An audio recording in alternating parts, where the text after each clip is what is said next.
Salaed, 4. peatükk, Marta. Meeri avas silmad hommikul, kui noor toatüdruk oli tulnud tuppa tuld tegema. Ta põlvitas kamina ees ja võttis kolistades tuhka välja. Meeri lebas ning vaatles teda mõne minuti.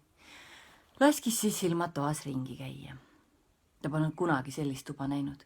Tema arvates oli see veider ja sünge. Seinad olid kaetud tapeetidega, millel oli kujutatud metsapilte.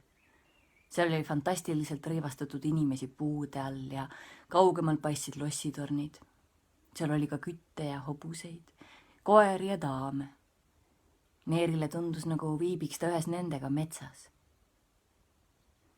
Läbi sügava akna võis ta näha suurt nõlvjat maatükki, millel ei paistnud olevat puid ja mis näis pigemini lõputu üksluise lillaka merena. Mis see on? Küsis ta, osutades aknast välja. Marta, noor toatüdruk, oli just üles tõusnud. Ta vaatas samuti aknast välja ja sirutas oma käe sinna poole. Too seal, küsis ta. Jah.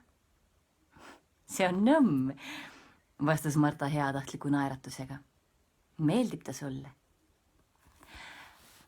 Ei, ma vihkan seda, vastas Meeri. Sellepärast, et sa ei ole temaga harjunud, ütles Marta tagasi kamina juurde minnes. See näib sulle praegu liiga suur ja paljas, kui ta hakkab sulle meeldima. Kas ta sulle meeldib? Küsis Meeri. Oh jaa, mulle ta meeldib, vastas Marta, pühkides rõõmsalt kaminavõret. Mulle meeldib seal väga. Ta ei ole sugugi paljas. Ta on kaetud igasuguste taimedega ja lõhnab magusasti. Seal on väga armas kevadel ja suvel, kui õitsevad leedpõõsad ja kanarpikk. Seal lõhnab siis mee järele ja õhk on nii värske ning taevas paistab nii kõrge, mesilased sumisevad ja lõod lõõritavad nii ilusti. Ma ei tahaks miski hinna eest elada eemal Nõmmest. Meeri kuulas teda tõsiselt hämmastunud ilme. Pärismaalastest teenijad, kellega ta oli Indias harjunud, ei sarnanenud vähimaski asjas Martaga. Nad olid alandlikud ja teenistusvalmidega söandunud härrastega rääkida nõnda, nagu oleksid nad nende sarnased. Nad tegid kummardusi ning nimetasid neid vaeste kaitseiks ja teiste sääraste nimedega. India teenijaid käsutati, neid ei palutud. Polnud kombeks öelda palun ja tänan ning Meeri oli alati, kui ta oli vihane, löönud hoidjat näkku. Teda huvitas veidi, mida teeks küll see tüdruk, kui teda näkku löödaks. Marta oli ümmargune, roosiline, näiliselt heasüdamlik olend, kuid temas oli midagi jõukõllast, mis pani Meeri mõtlema, et kas ta ei lööks isegi vastu, kui lööja on vaid väike tüdruk. Sa oled imelik teenija, ütles Meeri oma patjadel kaunis kõrgilt. Marta kükitas poleerimishärjaga maas ja naeris ilma, et oleks näinud vähimatki pahandavat. Ma tean seda, ütles ta. Kui Mrs. White'is oleks suursugune proua, ma ei oleksin isegi alamaks toatüdrukuks. Mind oleks peetud ehk köögitüdrukuna, kuid poleks kunagi tubadesse lastud. Olen liiga lihtne ja räägin väga palju Yorkshire'i murret. Kuid see on nii naljakas maja, sest ta on nii suur. Näib nagu poleksin üldse härrat ega prouad peale härra Pitcheri ja proua Medlocki. Sir Craven, tema ei oli millestki, kui ta siin asub ja ta on enamasti ära. Proua Medlock andis mulle koha ainult oma lahkusest. Ta ütles mulle, et poleks saanud seda kunagi teha, kui Mrs. White'is oleks kõik nii nagu teistes suurtes majades. Kas sa jääd minu teenijaks? Küsis Meeri ikka veel oma käskivas indialikus toonis. Marta hakkas jälle kaminavõret pühkima. Olen proua Medlocki teenija, ütles ta julgelt. Ning tema on Sir Craveni teenija, kuid mina pean täitma ka toatüdruku kohustusi siin üleval ning pisut sinu eest hoolitsema. Aga ega sinul ei lähe palju teenimist tarvis. Kes mind riidesse paneb? Küsis Meeri. Marta tõusis istukile ja vahtis üllatunult. Oma imestuses ütles ta laias Yorkshire'i murdes. Kas see esi ei saa ennast rõivile pantud? Mis see tähendab? Ma ei saa su keelest aru, ütles Meeri. Ma unustasin, sõnas Marta. proua Meedlok ütles, et ma pean olema ettevaatlik rääkimises, muidu sa ei saa must aru. Ütlesin, et kas sa ise ei saa siis ennast riide panna? Ei, vastas Meeri üsna pahaselt. Ma ei ole end kunagi elus ise riidesse pannud. Seda tegi muidugi mu aia. Noh, ütles Marta, kel polnud nähtavasti vähematki aimu, et ta on häbematu. On aeg, et seda õpiksid. Sa ei saanud sellega varemalt alustada. On sulle kasuks, kui õpid pisut ka ise ennast teenima. Minu ema ütles alati, et ta ei taipu, kuidas rikaste inimeste lapsed ei muutu päris lollideks. Need, keda lapsehoidjad pesevad, rõivastavad ja viivad välja jalutama, nagu oleksid nad narrid. Indias on teisiti, ütles Meeri põlglikult. Ta suutis vaevu seda välja kannatada. Kuid Martat ei heidutanud see sugugi. Näen, et seal on teistmoodu, sõnas ta peaaegu kaastundlikult. Arvan, et see on seepärast, et seal on nii palju musti korralikud ja valget inimeste asemel. Kui kuulsin, et tuled Indiast, siis arvasin, et sina oled ka must. Meeri tõusis vihaselt voodis istukile. Mis? Hüüdis ta. Mis? Sa arvasid, et olen pärismaalane. Sina seatütar. Marta vahtis teda ning paistis olevat ärritatud. Keda sa sõimad, ütles ta. Sul poleks vaja nii vihastada. Nii ei räägi ükski noor daam. Mul ei ole midagi mustade vastu. Kui lugeda neist missionikirjadest, siis on nad alati väga usklikud. Võib alati lugeda, et mustad inimesed on inimesed ja vennad. Ma ei ole kunagi näinud ühtegi musta ja olin väga rõõmus mõeldes, et nüüd näen ühte lähedalt. Kui tulin hommikul kaminasse tuld tegema, siis hiilisin sinu voodi juurde ja nihutasin teki ettevaatlikult tagasi, et näha sind. Miks seal sa olid? Lisas ta pettunult. Mitte sugugi mustem kui mina, ainult pisut kollasem. Meeri ei püüdnudki enam oma viha ja alandust valitseda. Sa mõtlesid, et olen pärismaalane. Sa julgesid seda. Sa ei tea midagi pärismaalastest. Need polegi inimesed, need on teenijad, kes peavad meid kummardama. Sa ei tea midagi Indiast, sa ei tea üldse midagi. Ta oli nii metsikult vihane, nii abitu tüdruku lihtsa imestunud pilgu ees, et järsku tundis ta end nii üksikuna ning kaugel kõigest, mis temast aru sai, et ta viskus näoga pattidele ja puhkes ägedalt nutma. Ta nooksus nii taltsutamatult, et heasüdamlikul Yorkshire'i Martal hakkas pisut hirm ja päris kahju temast kohe. Ta läks voodi juurde ja kummardas tema kohale. Ära ometi nuta nii, palus ta. Tõesti, ära nuta. Ma ei teadnud, et see sind haavab. Ma ei tea millestki midagi, just nii, nagu sa ütlesid. Anna mulle andeks. Ära nuta enam. Oli midagi lohutavat ja tõeliselt sõbralikku ta sõnades ning julges toonis, mis mõjus Meerile hästi. Vähehaaval lakkas ta nutmast ja jäi rahulikuks. Marta neis olevat kergendatud. Nüüd on aeg üles tõusta, ütles ta. Proua Meedlok ütles, et pean tooma eine, tee ja lõunasöögi kõrval tuppa. See muudeti lastetoaks sinu jaoks. Ma aitan sind rõimastumise juures, kui voodist välja tuled. Kui su kleidinööbid on selja taga, sa ei saa need ise kinni panna. Kui Meeri lõpuks otsustas üles tõusta, märkas ta, et rõivad, mis Marta kapist tõi, polnud need samad, mida ta oli kandnud eelmisel õhtul pärale jõudes. Need pole minu omad, ütles ta. Minu omad on mustad. Ta vaatles paksu valget villast jakki ja kleiti ning lisas jaheda heaks kiitmisega. Need on ilusamad kui minu omad. Sa pead need selga panema, vastas Marta. Sir Craven käskis proua Medlockil muretseda need Londonist. Ta ütles, ma ei taha, kui laps käib ringi mustades riietes nagu mõni kadunud hing. See muudab paiga veel kurvemaks, kui ta on. Rõivastage ta värvilisse. Ema ütles, et ta juba teab, mis härra mõtles. Ema teab alati, mida keegi mõtleb. Ta ei kanna ise ka musta. Vihkan musti rõiveid, ütles Meeri. Rõivastamise protseduur õpetas neile mõlemale midagi.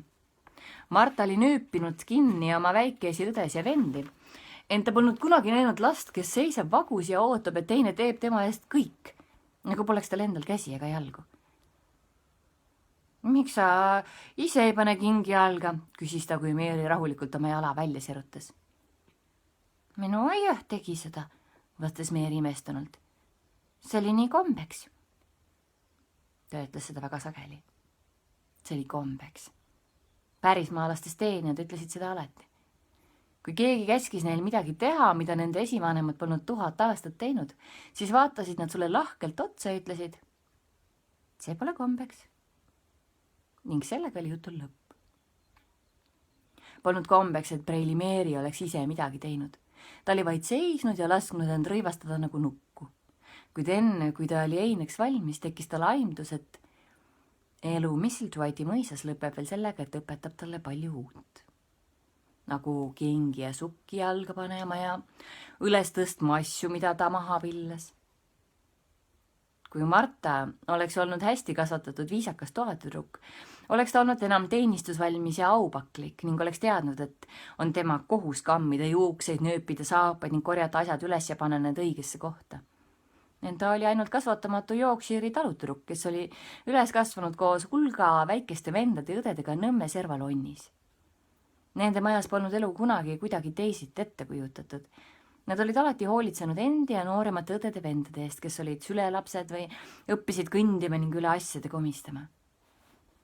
Kui Meeril Lennox oleks olnud naljaarmastaja laps, oleks ta võib-olla naernud Marta jutukuse üle, kuid Meeri kuulas teda vaid külmalt ning imestas toatüdruku vabade kommete üle.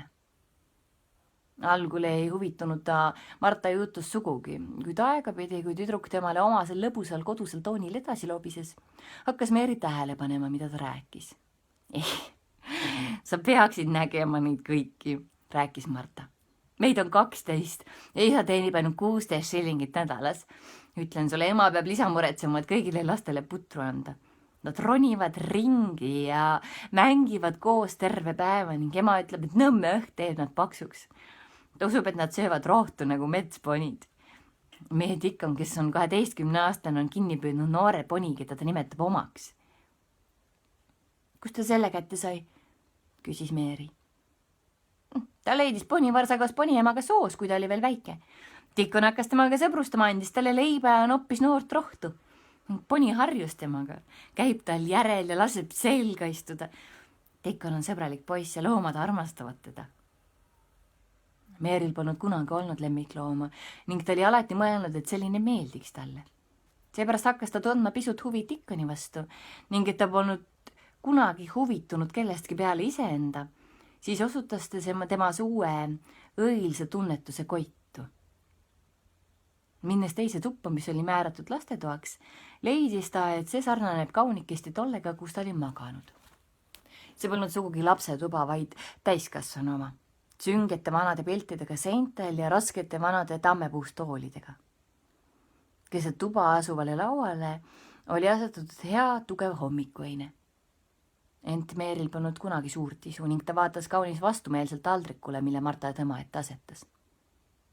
Ma ei taha seda, ütles ta. Sa ei taha putru, hüüetas Marta uskumatult. Ei. Sa ei tea, kui hää see on. Pane pisut siirupit pääle või pisut suhkrut. Ma ei taha seda, kordas Meeri. Ütles Marta. Ma ei või kannatada, kui näen, et hää söök läheb raisku. Kui meie lapsed oleksid siin laua juures, nad teeksid selle 5 minuti jooksul puhtaks. Miks? Küsis Meeri külmalt. Miks? Kordas Marta. Sellepärast, et nad vaevalt kunagi elus on oma kõhtu täis saanud. Nad on näljased nagu noored kullid ja rebased. Ma ei tea, mis tähendab nälga tunda, ütles Meeri ükskõikselt. Marta neist pahane olevat. No, sulle oleks kasuks, kui õpiksid seda tundma, see on selge, ütles ta avameelselt. Ma ei kannata inimesi, kes istuvad ja ainult vahivad head leiba ja liha. Tõepoolest sooviksin, et see söök siin oleks Dickoni, Philly, Jane'i ja teiste laste kõhus. Miks sa ei vii seda siis neile? Küsis Meeri. See pole minu jagu, vastas Marta julgelt. Ning ma ei saa välja minna. Mul on vaba päev 1 kord kuus, niisama nagu teistelgi. Siis ma lähen koju, talitan ema eest ja annan talle puhkepäeva. Meeri jõi pisut teed ning sõi ühe väikest praetud võileiva ja veidi apelsinimoosi. Pane nüüd soojalt riide ja jookse välja mängima. See on sulle kasulik ja annab söögiisu, ütles Marta. Meeri astus akna juurde. Paistsid aiad, teerajad ja suured puud, kõik näis sume ja talvine. Välja? Miks ma peaksin sellise ilmaga välja minema? No, kui sa välja ei lähe, siis pead tuppa jääma ja mida sa siin peale hakkad? Meeri vaatas ringi. Siin polnud tõepoolest midagi teha. Lastetuba sisse seades polnud proua Medlock lõbustustele mõelnud. Vahest oligi parem minna ja vaadata, millised need aiad on. Kes tuleb minuga kaasa? Küsis ta. Marta vahtis imestunult. Sa lähed üksi, vastas ta. Pead õppima mängima nagu teised lapsed, kel pole õdesid ja vendi. Meie Tikon läheb sohu üksi päini ja mängib seal tundide viisi. Seda viisi ta saigi poniga sõbraks. Tal on soos lambad, kes tunnevad teda ja linnud, kes tulevad ja söövad tal peost. Kui vähe seda toitu ka ei oleks, ta jätab alati tükikese oma leivast järele, et oma lemmikuid hellitada. See Tikoni teguviis mõjutaski Meerit välja minema, kuigi ta polnud ise sellest teadlik. Väljas on linde, kuigi mitte ponisid ja lambaid, ja need linnud on teistsugused kui Indias ning on lõbus neid vaadata. Marta otsis talle jaki, kübara ja paari tugevaid väikesi saapaid ning juhtis ta sise alla. Kui lähed siit ringi, siis jõuad aedadesse, ütles Marta, osutades väravale põõsastikus. Suvel on seal palju lilli, kuid praegasti ei õitse midagi. Ta näis pisut kõhklevat, enne kui lisas. Üks aedadest on lukustatud. Keegi pole seal käinud 10 aasta jooksul. Miks? Küsis Meeri tahtmatult. Siin oli siis veel üks lukustatud uks, lisaks 100 lukusuksele selles imelikus majas. Sir Craven pani värati lukku, kui ta naine äkki suri. Ta ei luba kedagi sinna sisse minna. See oli proua aed. Härra pani värati lukku ja kaevas augu, kuhu peitis võtme. Proua Medlock helistab. Ma pean nüüd jooksma. Ja siin jääb 4. osa praegu pooleli.